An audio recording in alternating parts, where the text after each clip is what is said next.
I'm so happy to be back with you, and I do hope you're happy to rejoin me. I thought about a particular topic, and I will tell you that it's not that there is a demand for it. I really don't know if there is such a demand for the topic, but I said, look, let's speak to it. And many times when things come in my brain, I would say, look, will anyone benefit? Who will benefit? Is it worth putting it out? And so I believe even if one person benefits, then it will be worth putting it out. Now, many times we hear that children are having children, and we know of it too. And in my opinion, when this happens, many bad things happen.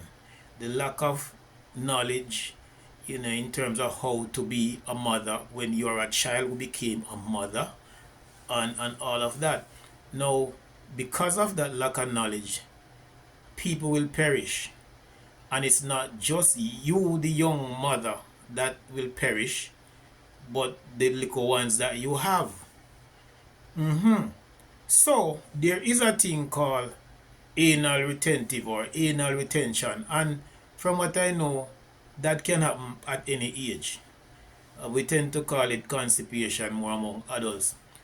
But the whole anal retention thing came about, Sigmund Freud, the psychoanalytic theory that he dealt with centuries ago. He came up with this particular theory, and in it he looked at the anal retention thing. And what I want to share with my audience today, yes, is where a child who is, let's say, a baby up to 3 years old, right? You are potty training them or training them to use the chimney, as it is called in the olden days, or was called.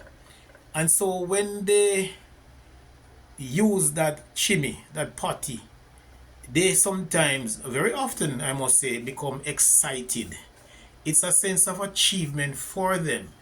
But because of that lack of knowledge on the part of not just the child who becomes a parent, I mean that teenager, but I must say it happens among even the older mothers because they don't know. So they would rough the child because the child mess up the place, not understanding that it is a sense of accomplishment for the child. And so that child will run, come, and say, Mama, Mama, Mama, Mama, Mama. And it falls, it throws away in the process. And you say, where you go with it? What a lick you cross your face with that chimney there? Where you go with it? You're aggravated because what? The place mess up and are you going to have to clean it up? So you get upset with the child. The child becomes frightened and fearful. And so the next time the child is to go and continue the training on the potty, on the chimney, that child no want to go. You know why? That child recalls your behavior the last time. Yes? And that child will be afraid to go past his or her stool. Then look at the long-term effect now. Bad one too, The child used to do. We call it that. Twice daily. But after 2 days, you not see no do.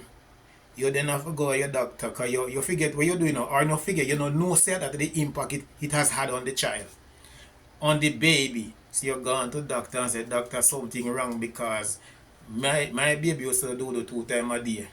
And a 2 day pass now and me no see no do. So me no know why problem.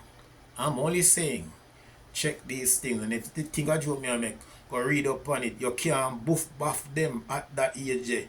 If you're too strict as a parent, it can cause anal retention.